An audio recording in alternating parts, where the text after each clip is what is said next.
Welcome back, friends. It is Locked On Chiefs. We have a great show for you, and they've made some changes. We have a lot to discuss when it comes to the injuries, the surprise cuts, and what their impact is going to be. We have a lot for you today on Locked On Chiefs. Welcome. It's the Locked On Podcast Network, your team every day. From the land of the free and the home of the Chiefs, this is the Locked On Chiefs podcast. Welcome back to Locked On Chiefs. Thank you all for listening. And 2 preseason games down, 1 to go. There is a little bit of injury news to talk about, and we will get to that in a minute. We also need to talk about some cuts that were made today. Yeah, got caught by surprise myself, and we don't want you to be caught by surprise, so we're going to tell you right now about the Locked On Podcast Network. We're doing it again. August 30th through September 8th is our ultimate season preview for every team in every division. Not just with the hosts of those teams and those shows, but with Odyssey's lineup of NFL experts. If you enjoyed the draft show, you're going to love this one. All you got to do is search for the Ultimate Season Preview 2021. You'll find it on all of your podcast apps. You'll find it here on YouTube as well. So welcome. And we are free on all platforms. Just want to point that out because that is changing with podcasts. That is a good point. Everything is free. If you want Locked On, it's free no matter where you find it. Injury list was a little bit more extensive than I thought it was going to be today. Yeah, and it's a little concerning, but at the same time, I guess if you really look at it, 2 guys are sick, and it doesn't seem like it's COVID related. At least that's what they're saying right now. Chris Jones was sick. Daniel was sick. Yasir Durant is in the concussion protocol as well. We didn't know about that one. We did know about Darrell Williams in the concussion protocol. So both those guys are in concussion protocol. Frank Clark and Rashad Fenton have hamstring issues. We knew about Clark, kind of knew about Fenton because he didn't play, and that was talked about after the game. Tyreek Hill didn't play either, but he did practice today, and it does sound like Clyde Edwards-Helaire was a full participant in practice. Yeah, that's a positive sign, right? To get your two kind of surprised, honestly. Yeah, I kind of am a little bit too. Andy said that his foot was still a little bit sore, and that's, I guess, to be expected, but a positive sign for him to be out there. And honestly, the bigger thing is Tyreek Hill, because you take it easy on your stars in the preseason. You got to hope that pays off and you don't end up getting, very close to the regular season with one of them banged up. Yeah, and you would hope that that's going to be the case. So that's something to definitely watch going forward. And I am not sure who's going to be playing in this game coming up on on Friday. I apologize. Going to be very interesting to see how that ends up because Andy Reid said the starters will play into the second half. Just don't know. There's no way to know. Yeah, I guarantee you Mahomes doesn't play into the second half. Right. I'll be surprised if he plays into the second quarter. That's kind of my thought as well. Like, Andy's been good about getting him out. I think the O-line might go a little bit later. We've seen that consistently so far. Although I also will say I won't be shocked if he doesn't play at all. Oh, I can only hope. If it was me, I wouldn't play him at all. I mean, because the last thing in the world you need him to do is like run for another 16 yards or something and just make me nervous. Yeah, and Ryan just kind of cringe every time he takes off past the line of scrimmage. Yeah. So I get it. And, the other thing I want to talk about really quick before we get into the cuts that were made, Matt Nagy in Chicago is really struggling with his QB decision, and I don't understand why. Yeah, I don't either. Is it Justin Fields, the guy that you spent a high draft pick on in the first round, or is it Andy Dalton, a known entity that has never been really able to push the ball down the field at all? That is, at best, in my opinion, a game manager at this point. Yeah, and Andy Dalton is not Alex Smith. Alex Smith had very good seasons, multiple very good seasons for the Chiefs before they drafted Mahomes. So, those, you can't make those comparisons to me. So I really have no idea what Matt Nagy's doing. I think Fields needs to start, but man, did Fields ever get rocked in that game? Yeah, you hate to see that, man. And what was he doing playing in the fourth quarter? That's the big question. I mean, I'm glad that Matt, since his departure from Kansas City, has kind of taken bits and pieces of Andy and molded his own philosophy. I think he needs to rethink that one, though. Playing him into the fourth quarter doesn't make any sense because you're getting into your third string guys and you're having your first round draft pick. And honestly, I'm impressed with Fields, the way he talks about it. I mean, he says that Andy's the guy and that, he's just sitting there learning, and he doesn't like fans booing Andy when he's on the field or calling for Fields to play. And I get it, but man, that's a rough situation. It is, but I mean, this is on Nagy. At the end of the day, he is your first-round pick, the future of your franchise at the position. You have to protect him. It's one thing to play with backups. The 3s and the 4s, no, it's going to prove to be problematic if he continues. I don't think that he will. I hope you're right for his sake, and I hope you're right for Chicago's sake, because I think that they are really close to being able to compete if they get a QB that can play pretty well. And they've got a piece in Allen Robinson who I think is really going to help as well. Yeah, and, all that comes down to the quarterback decision, and it's something that's a very interesting prop right now. And if you want to get your action in on the gridiron or elsewhere, or something crazy like a quarterback prop, BetOnline.ag is the best place to do it. It's your number one spot for pro and college action this season. Get all the odds, props, contests, and the biggest one is a $500,000 mega contest and the world's largest 200,000 NFL Survivor contest. They're both open now at betonline.ag. Head over to the website, use any device that you like, and you'll get a 100% welcome bonus. Be sure to take advantage of the opening day super promo, and that's on the September 9th game. If you make a wager, $25 for new customers only. Even if you lose, you get your money back. Not a big deal. I think that it's an easy way to get the feel for it, and BetOnline is the fastest and easiest way to get the feel for all of your online favorites. From football to all the other things that are going on, they can help you out. Make sure you use the Locked On promo code. That is Locked On, all one word, at betonline.ag, your online sportsbook experts. I was a little bit caught off guard here when the announcement came today. Were you? A little bit, and we'll talk about the 3 veterans that got waived, but I'm going to talk really quick. I was actually just a little surprised that Riley Cole and Anthony Gordon got cut already. I'm surprised about the quarterback. I don't think that Riley was in a position to make any headway, so good for him to have a chance to lock on with somebody else. And I guess I understand what you're saying about the headway situation, but I do think that he showed more promise than – and you don't know what you have with him when you know what you have in other guys that are on your roster right now. Yeah, I don't know that I would agree that he showed any promise to be overtaking anybody that's currently on the roster. There's 3 guys fighting for 2 spots at the linebacker spot. As far as I'm concerned, I don't think he could touch any of them in terms of being able to be a force on special teams and eventually grow into a bit player. Well, and that's fair. I guess I just was looking at – I thought he showed more than at least some of the other guys that are still on the roster is, I guess, really where I was going with it. Now, you start talking about Brian Witzman, that doesn't shock me. Right. He was signed after Long got hurt, right? Or was it after LDT got hurt? One of those 2 guys got hurt, and they signed Witzman. So I knew he wasn't going to be long for the roster. Yeah, that was a comfort signing, familiarity, able to step in and just go. But luckily, the younger guys have come along. It's kind of a theme today. Good grief. And just remember, several years ago, Witzman was a starter on this offensive line. Yep. Yeah, that's tells you about progress. Yeah, thank you that we're not still there. So the other 2 guys, Will Parks is having a bad week. Yeah, I'm really disappointed for him. I think he's a player that still has something to give this league, and I thought his veteran presence was going to help them in this particular room. Maybe that's just not needed with Tyron there, and that's enough. I thought maybe they knew what they had in him, and that's why they didn't give him many snaps. Same thing with Armani Watts. I think this might have been a respect move to let him go now when there's still a lot of cuts to happen, to let it know that he's been out there and he can catch on somewhere else. Yeah, and that's after he got a fine for his hit in the first Chiefs preseason game. Yeah. $4,900 for something that last year was a legal play, and I still don't understand how it's illegal right now. Yeah, I cannot pull that rabbit out of the hat for you. I don't understand it either. The other guy was a shocker to me, and I was still a little shocked with Parks, but I was really shocked about Taco Charlton.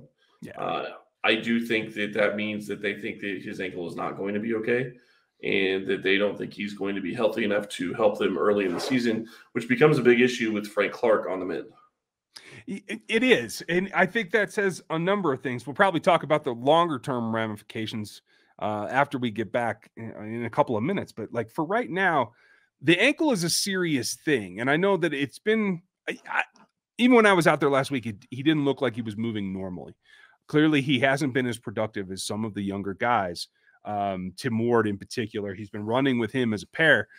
Mike Dana got a start, so you know that Dana was going to be in that rotation. When we were in OTAs, I expected Taco to be the other backup.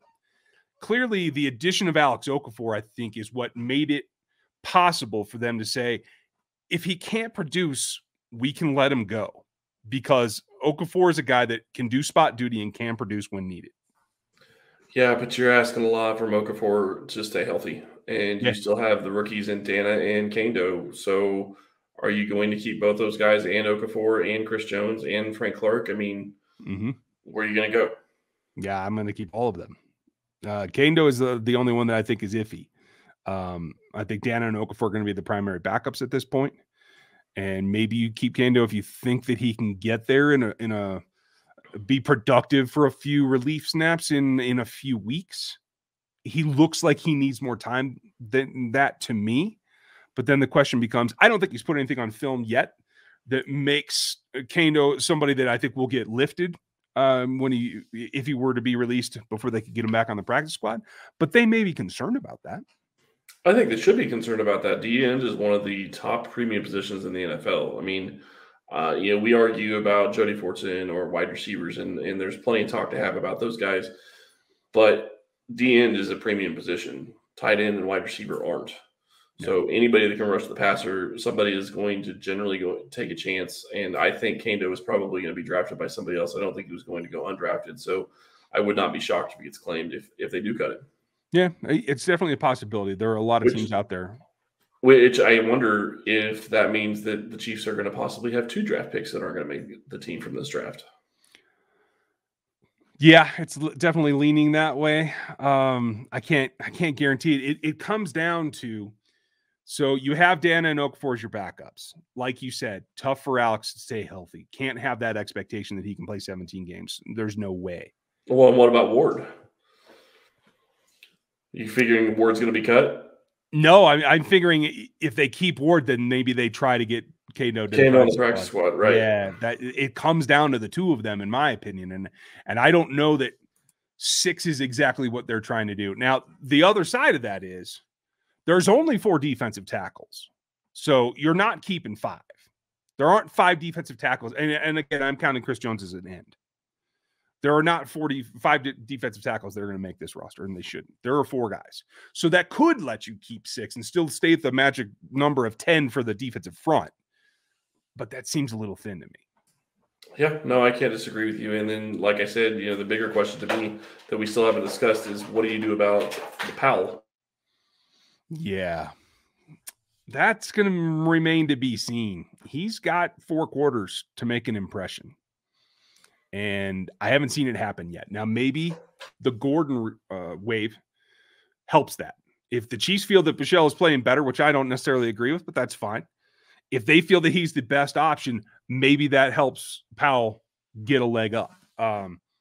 We'll just have to see how that goes. I think there are bigger questions about how they deal with what the release of Taco actually means and how they deal with it going forward. But before we get to that, they need all the bits and pieces that they can get to get this defense together. They played a very good game the other night, but you need everything that you need for your car or truck. And the easiest place to get that is rockauto.com. You can save up to 100% in any number of ways along the way in getting actual parts that are actually in stock and not going to a brick and mortar store who might not have everything that you need for your model, your vehicle.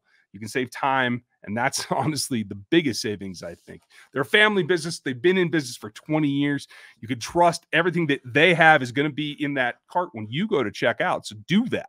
There are reliably low prices for every single customer, whether you're a do-it-yourselfer or somebody that does this as a side hustle or an actual business. It's easy for you to get there. All you got to do is go over to rockauto.com and put Locked On in the little box that says, "How did you hear about us?" That lets them know that we sent you over there.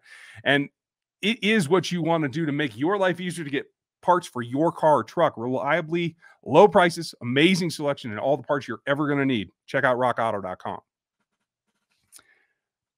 So I immediately had a takeaway from the Taco release. Did you have an instant reaction, a guttural one? Not really. I do think that I have a hard time seeing him play again in this league this year unless he's going to get healthy. So I could see him not being signed until maybe midseason. If he's really not healthy, that's the big question mark. And obviously, Kansas City doesn't think he's healthy or he'd still be here because, in my opinion, he's still better than Tim Ward. Granted, he hasn't shown it yet this year, but we saw last year he could be productive in the NFL. He just isn't the same player this year, and I don't think that's age. Yeah, I agree with you. He's notably better than Tim Ward. He's a notably better pass rusher than anybody on this roster outside of Chris Jones and Frank Clark. The question is, A, is when is he going to be healthy?